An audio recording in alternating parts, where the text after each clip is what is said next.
Hello मेरे प्यारे साथियों, कल हमने पढ़ लिया था यहाँ तक। आपको पता होगा यहाँ तक हमने सब कुछ पढ़ लिया था कल। ठीक है कि इंसेलबर्ग क्या होता है, अपवाह बेसिन या वॉर्टगर्थ क्या होता है, ये सब कुछ हमने कल पढ़ लिया था अच्छे से। और आज हम पढ़ेंगे बिल्कुल उसके आगे। ठीक है, तो सबसे पहले तो आप सभी का बहुत बहुत स्वागत हमारे इस चैनल के ऊपर, और बिल्कुल सही ढंग से जुड़े रहें हमारे साथ, धमाल बचाएंगे साथ मिलकर। ठीक है, तो एक बार मैं बता दूं, अब हम तीसरा स्थलाकृति पढ़ेंगे। अपर्दन द्वारा निर्मित है, आप सभी को पता होगा, क्योंकि यहाँ पर हम अभी अपर्दनात्मक स्थलाकृतियाँ पढ़ रहे हैं। ठीक है, तो ये अपर्दन द्वारा निर्मित है।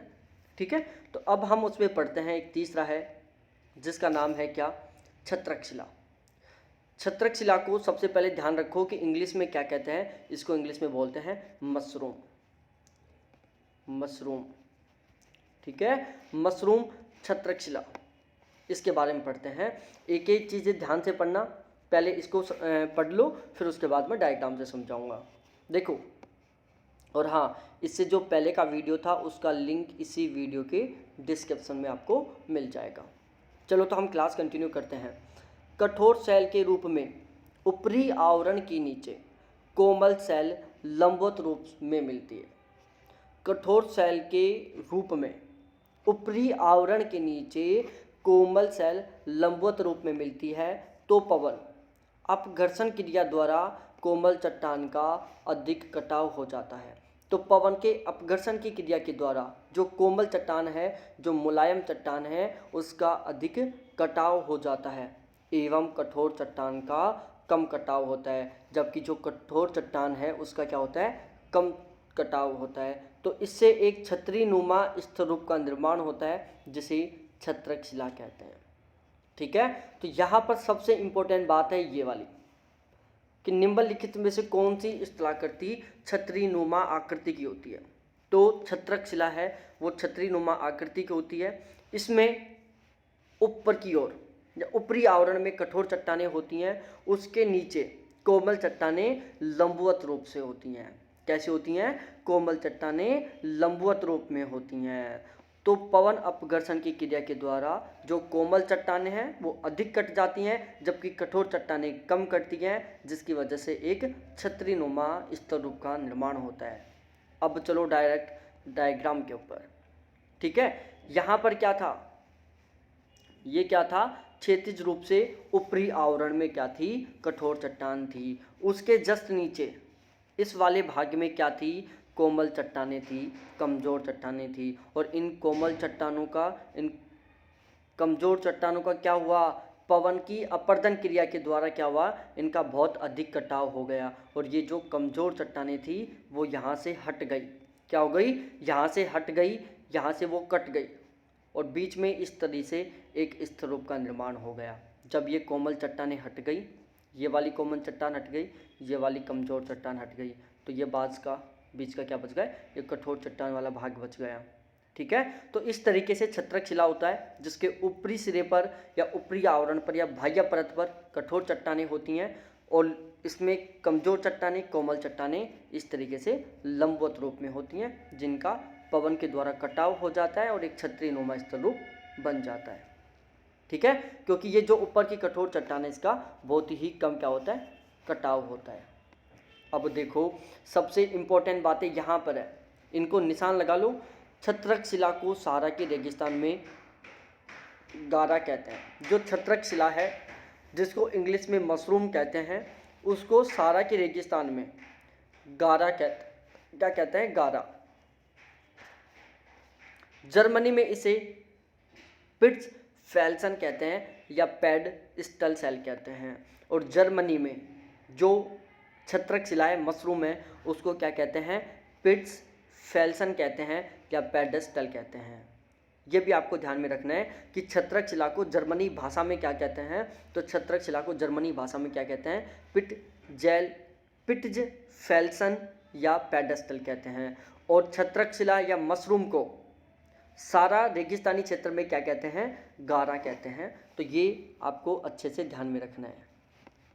ठीक है, फिर थोड़ा आगे बढ़ते हैं। अब हम आते हैं भूस्तंभ की ओर। ये है भूस्तंभ। ठीक है, डेमोसेल्स। बहुत ज़रूरी है ये इंग्लिश शब्द याद करना, क्योंकि बहुत सारी बार पूछा जा चुका है। इंग्लिश में मशरूम लिख देता है इस तरीके से, मशरूम, ठीक है। इंग्लिश में डिमोसेल्स भी ऐसे लिख देता है, ठीक है। तो ये इंग्लिश के शब्द याद करना बहुत ज़रूरी है। चलो हम आगे चलते हैं। भूस्तंभ क्या होता है, डेमोसेल्स क्या होता है, ठीक है। एक बार थ्योरी पढ़ लो, फिर मैं डायग्राम से समझा दूंगा। सबसे पहली बात, शुष्क तथा अर्धशुष्क प्रदेशों में कोमल तथा असंगठित चट्टानों के ऊपर अधिक कठोर तथा प्रतिरोधी चट्टानों के रहने से भूस्तंभ का निर्माण होता है। यहाँ कठोर शैल द्वारा कोमल शैल को संरक्षण प्रदान किया जाता है, ठीक है। दोबारा से पढ़ लो इन लाइनों को कि शुष्क एवं अर्धशुष्क प्रदेशों में, कहाँ पर, शुष्क एवं अर्धशुष्क प्रदेशों में कोमल तथा असंगठित चट्टानों के ऊपर अधिक कठोर तथा प्रतिरोधी चट्टानों के रहने से भूस्तंभ का निर्माण होता है। यहाँ पर क्या होता है, कठोर शैल के द्वारा कोमल शैल को, कमजोर शैल को संरक्षण प्रदान कर दिया जाता है, ठीक है। अब देखो भाई साहब, ये क्या है, यहाँ पर ध्यान से देखो, मैं डायग्राम बना रहा हूँ दोबारा, ठीक है। तो थोड़ा ध्यान से देखना है सारी चीज़ें। ये क्या है, कठोर चट्टानें हैं। इन कठोर चट्टानों के नीचे ये क्या है, कोमल चट्टानें हैं। क्या है भाई साहब, ये कोमल चट्टानें हैं। किसके नीचे, कठोर चट्टानों के नीचे, ठीक है। तो भाई साहब क्या हो रहा है यहाँ पर, भूस्तंभों का निर्माण कैसे हो रहा है, मैं समझाता हूँ। यहाँ पर क्या हो रहा है, देखो, इन कठोर चट्टानों की वजह से, इन कठोर चट्टानों की वजह से इनके जो नीचे स्थित कोमल चट्टानें हैं उनको क्या कर दिया जाता है, संरक्षण प्रदान कर दिया जाता है, इनको सुरक्षा प्रदान कर दिया जाता है। मतलब सीधे सीधे शब्दों में कहें तो इन कठोर चट्टानों की वजह से जो नीचे स्थित ये कोमल चट्टानें हैं, इनका ना तो अपर्दन हो पाता, न ही अधिक विघटन हो पाता। और इन कठोर चट्टानों की वजह से इनके नीचे स्थित जो कोमल चट्टानें हैं वो सुरक्षित बच जाती हैं, और इससे इस तरीके से स्तंभ नुमा आकृतियों का निर्माण होता है। किसका निर्माण होता है, स्तंभ नुमा आकृतियों या स्तंभ नुमा स्तर रूपों का निर्माण होता है, जिसे हम डेमोसेल्स कहते हैं, ठीक है। देखो, ऊपर कठोर चट्टान है, नीचे कोमल चट्टान है। अब उसके बाद हम पढ़ते हैं यार्डंग। यार्डंग क्या होता है, इसको भी थोड़ा ध्यान से पढ़ना। ये है यार्डंग, हेडिंग डाल लो यार्डंग। इसको भी मैं पढ़ा देता हूँ क्या होता है यार्डंग मेरे प्यारे साथियों। देखो, सबसे पहले इसका निर्माण ज़्यूगेन के विपरीत होता है। अब भी मैंने ज़्यूगेन आपको पढ़ाया नहीं, टेंशन मत लो, जस्ट आगे मैं ज़्यूगेन पढ़ा दूंगा आपको। तो इसका निर्माण ज़्यूगेन के विपरीत होता है। जब कठोर तथा कोमल चट्टानें लंबवत दिशा में एक दूसरे के समानांतर खड़ी होती हैं। लंबवत दिशा का मतलब क्या होता है, इस तरीके से, ये कठोर चट्टान है, फिर ये कोमल चट्टान, फिर ये कठोर चट्टान, फिर ये कोमल चट्टान, फिर ये कठोर। मतलब क्या होता है, जैसे ये कोमल चट्टान है, फिर ये कोमल चट्टान है, ठीक है। इसके बीच की जो ये वाली चट्टान है, ये कठोर चट्टान है, ये कठोर चट्टान है, ये कठोर चट्टान है। कठोर चट्टान, फिर कोमल चट्टान, फिर कठोर चट्टान, फिर कोमल चट्टान, फिर कठोर चट्टान। तो इस तरीके से कठोर और कोमल चट्टानें एक दूसरे के समानांतर या एक दूसरे के समानांतर लंबवत खड़ी होती हैं, ठीक है।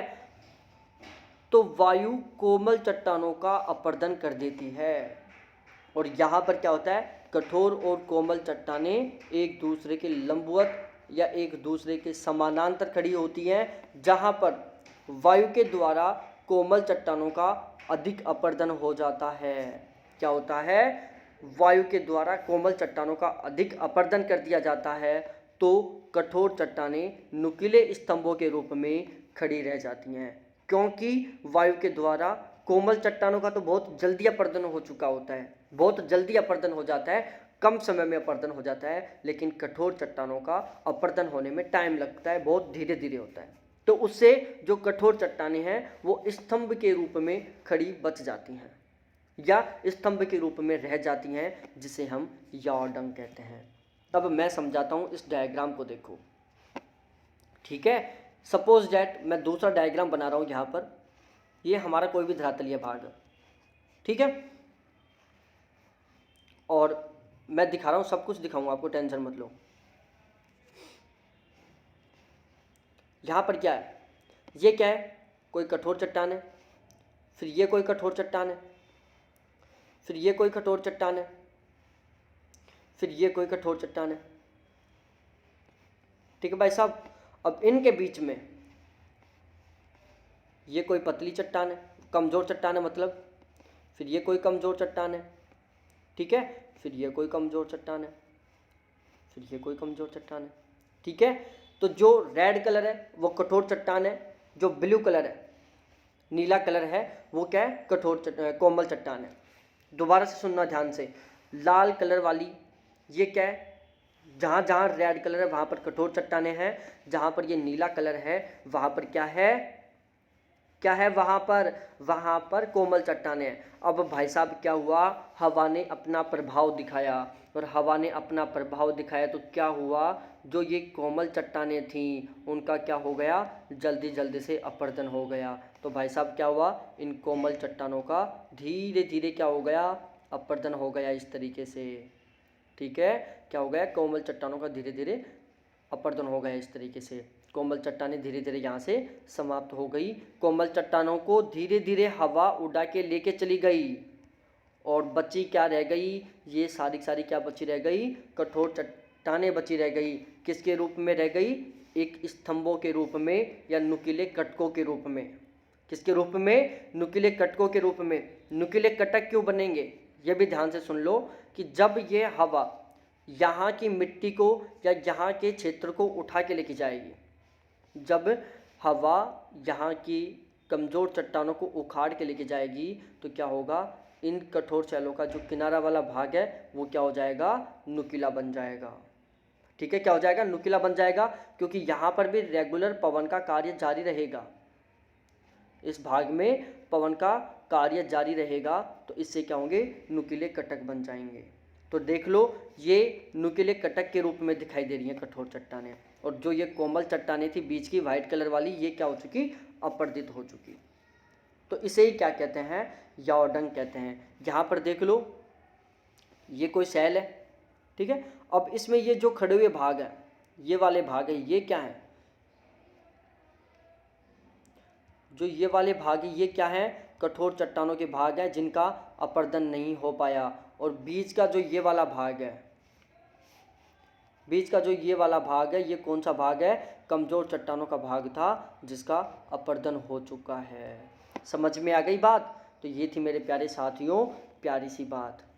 अब हम थोड़ा आगे पढ़ते हैं ड्राई काउंटर के बारे में, कि ड्राई काउंटर क्या होता है, इसको पढ़ो प्यारे साथियों। देखो, ड्राई काउंटर, इसको इंग्लिश में भी ड्राई काउंटर कहते हैं, लेकिन इसको हिंदी में वायुग्रस्टाश्म कहते हैं। क्या कहते हैं, वायुग्रस्टाश्म। क्या कहते हैं, वायुग्रस्टाश्म कहते हैं। किसको, ड्राई काउंटर को। अब हम पढ़ते हैं थोड़ा डिटेल से प्यारे साथियों। देखो, बहुत प्यारी बात है। पथरीले मरुस्थलों में सतह पर पड़े शिलाखंडों, शिलाखंड का मतलब होता है चट्टानों के टुकड़ों पर पवन के अपरदन द्वारा खरोंच पड़ जाती हैं, और शिलाखंड के टुकड़ों पर तरह तरह की नक्काकाशी, नक्काकाशी का मतलब होता है खुदाई से जो आकृति बनती है। क्या करके, पत्थर के ऊपर खुदाई करके जो स्थिर रूप बनाए जाते हैं, जो आकृति बनाई जाती हैं, जो डायग्राम बनाए जाते हैं, उनको नक्काकाशी कहते हैं। जब पवन अनेक दिशाओं से होकर चलती है तो इन शिलाखंडों की आकृति चतुष्फलक जैसी हो जाती है, ठीक है। तो शिलाखंडों की आकृति चतुष्फलक के समान हो जाती है। किसके समान हो जाती है, चतुष्फलक के समान हो जाती है, ठीक है। अब एक बार दोबारा पढ़ लो। देखो,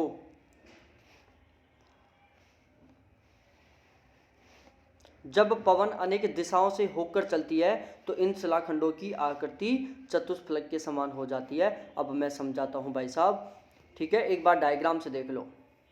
ये इस तरीके से होता है, ये कोई शिलाखंड पड़ा हुआ था, ठीक है, इसके ऊपर चारों तरफ से हवाओं ने अपना काम किया और जो ये वाला भाग था इसको सपाट कर दिया, चिकना कर दिया, ये वाला भाग था इसको सपाट कर दिया, इसको चिकना कर दिया और इस वाले भाग को भी चिकना कर दिया, ठीक है, बिल्कुल सपाट कर दिया। इन भागों में जो ऊबड़ खाबड़ सैलखंड थे या जो ऊबड़ खाबड़ भाग था उसको बिल्कुल हटाकर बिल्कुल चिकना भाग में कन्वर्ट कर दिया और इससे क्या हो गया, एक चतुष्फलक का निर्माण हो गया, ठीक है। किसका निर्माण हो गया, चतुष्फलक का निर्माण हो गया। और सबसे मेन बात है यहाँ पर ये वाली 3 फलक वाले बोल्डर को, बोल्डर का मतलब शिलाखंडी होता है, 3 फलक वाले शिलाखंड या बोल्डर को ड्राई कांटर कहते हैं तथा 8 फलक वाले बोल्डर को वेंटिफैक्ट कहते हैं, ठीक है। इस शिलाखंड में कितने फलक हैं, 1 फलक, 2 फलक, 3 फलक। इसमें 3 फलक हैं इसलिए इसको ड्राई कांटर कहेंगे। यदि इसमें 8 फलक होते तो इसको क्या कहते, हम इसको कहते भाई साहब क्या, वेंटिफैक्ट कहते। 8 फलक का मतलब होता है इसमें यदि 8 किनारे होते, ऐसे 1 2 3 4 5 6, 1 मिनट,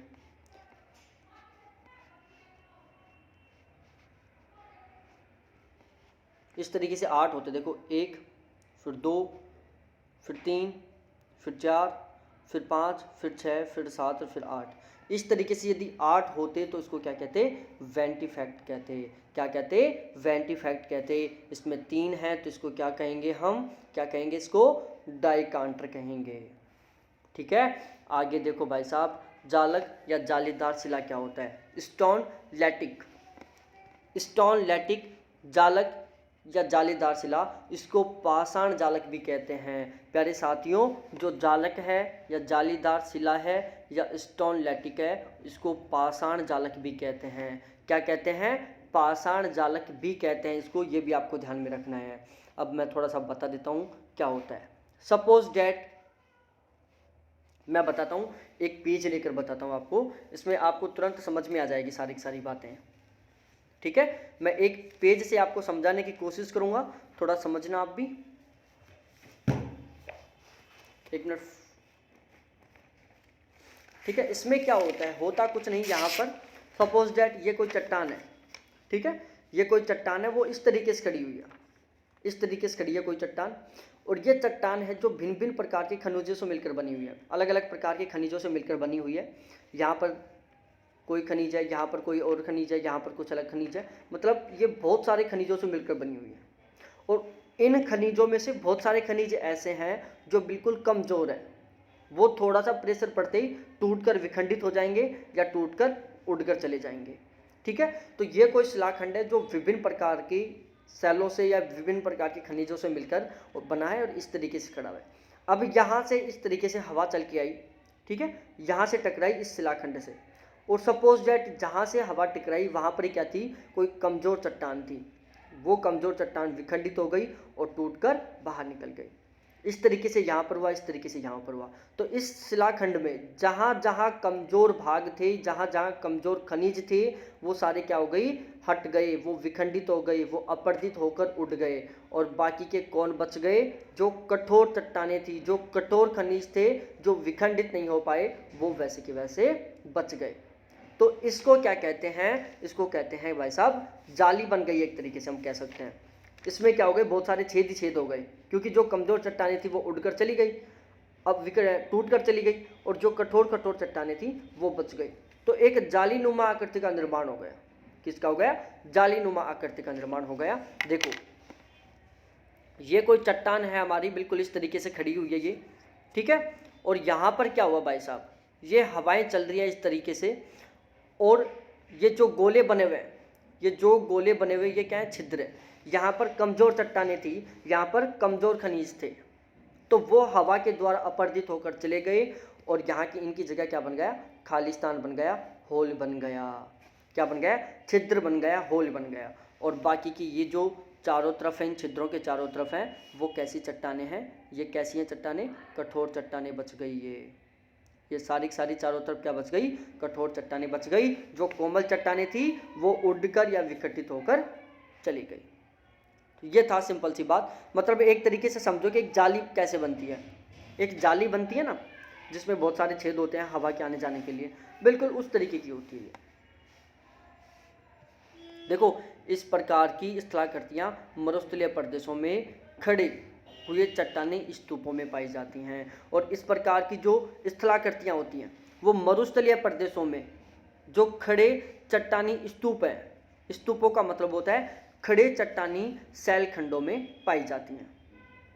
ठीक है, ये बात भी आपको समझ में आ गई होगी। यहाँ पर मैं सब कुछ बता रखा हूँ। देखो इसका मतलब है वायु का प्रवाह इस दिशा में है। इस गोले का मतलब है कि भाई साहब जहाँ जहाँ गोला है वहाँ पर क्या है, छिद्र है।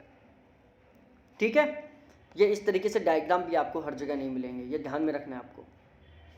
अब देखो यहाँ पर एक नई बात और सीखने को मिलेगी आपको मेरे प्यारे साथियों। देखो इस प्रकार की चट्टानों में की संरचना विभिन्न प्रकार के खनिजों से बनी होती है। इस प्रकार की जो चट्टानें हैं उनकी संरचना विभिन्न प्रकार के खनिजों से बनी होती हैं, जिनमें से कोमल खनिज तत्व वायु द्वारा अपरदित होकर चले जाते हैं एवं उनकी जगह एक छिद्र बन जाता है, जिनकी संख्या अधिक होने पर जाली युक्त दिखाई देने लगते हैं, एक जाली के समान दिखाई देने लगते हैं। ठीक है, जैसे एक जाली होती है ना जिसमें बहुत सारे छेद ही छेद होते हैं, उस तरीके के एक स्थलरूप का निर्माण हो जाता है। और भाई साहब ध्यान रखना, जालक सबसे ज़्यादा कहाँ देखने को मिलेंगे, रोकीज पर्वत में। ये जो जालीदार शैल है, जालीदार शिलाखंड है, ये सबसे ज़्यादा आपको देखने को मिलेंगे रोकीज पर्वत में। जालीदार शैल को अहिस्मक या अस्मिक जालक भी कहते हैं। सबसे प्यारी बात है, सबसे इम्पोर्टेंट बात है, ये इसका उपनाम ध्यान रख लेना। जालीदार शैल को ही अहिस्मक या अस्मिक जालक कहते हैं। ठीक है, जालीदार शैल को, जालीदार शिलाखंड को ही अहिस्मक या अस्मिक जालक कहते हैं। समझ में आ गई बात? आ गई होगी। अब हम थोड़ा आगे बढ़ते हैं। यहाँ पर लिखा हुआ है पुल या खिड़की। पुल या खिड़की क्या होता है? आपके मकान में खिड़की होगी, वो कैसी होती है, अनुमान लगाओ एक बार। कोई पुल है जिसके नीचे से ट्रेन निकल रही है, या कोई सड़क है जिसके ऊपर से ट्रेन जा रही है, तो वहाँ पर पुल कैसा बनाया जाता है? ऊपर पटरियाँ बिछा दी जाती हैं, यहाँ पर पिल्लर खड़े कर दिए जाते हैं और इसके नीचे से क्या जा रही हैं, गाड़ियाँ जा रही हैं। या ऐसा भी होता है नीचे से ट्रेन निकल जाती है, ऊपर से इस तरीके से ब्रिज बना दिया जाता है। ठीक है, तो बिल्कुल इसी तरीके से पुल या खिड़की होता है, ब्रिज या विंडो होता है। मतलब ब्रिज से ध्यान रखो, पुल या खिड़की, ब्रिज। अब मैं समझा देता हूँ क्या होता है इसमें प्यारे साथियों। होता कुछ नहीं, ध्यान रखो। जालीदार शैल में जब निरंतर वायु अपर्दन द्वारा एक विस्तृत आकार के छिद्र का निर्माण हो जाता है, तो आर पार वाले छिद्र को पवन खिड़की, पवन वातायन, विंड, विंडो कहा जाता है। कि जब जालीदार शैल में जो छिद्र था वो वायु के निरंतर अपर्दन के कारण जब विस्तृत आकार का हो जाता है, जब उसका आकार बड़ा हो जाता है, तो उस बड़े आकार वाले, विस्तृत आकार वाले छिद्र को क्या कहते हैं? पवन खिड़की कहते हैं या पवन वातायन कहते हैं। ठीक है, इसके अलावा देखो भाई साहब, जब इस आर पार वाले छिद्र का आकार, ध्यान से सुनना, जब इस आर पार वाले छिद्र का आकार और भी ज़्यादा विस्तृत हो जाता है, जब इस आर पार वाले छिद्र का आकार और भी ज़्यादा विस्तृत हो जाता है, तो एक मेहराब या आर्क की आकृति का निर्माण होता है, जिसे पवन पुल कहते हैं। तो यहाँ सबसे मेन बात है याद करने वाली, आर्क या मेहराब। क्वेश्चन पूछ लेता है कि मेहराब या आर्क का निर्माण किसके द्वारा होता है, तो ध्यान रखना ऑप्शन आएंगे पवन द्वारा, हिमनद द्वारा, भूमिगत जल द्वारा, नदी द्वारा। तो अब हमें पता ही नहीं है कि मेहराब या आर्क क्या है, तो ध्यान रखना मेहराब या आर्क क्या है? पवन पुल ही है एक तरीके से। तो इसका निर्माण किसके द्वारा हो रहा है?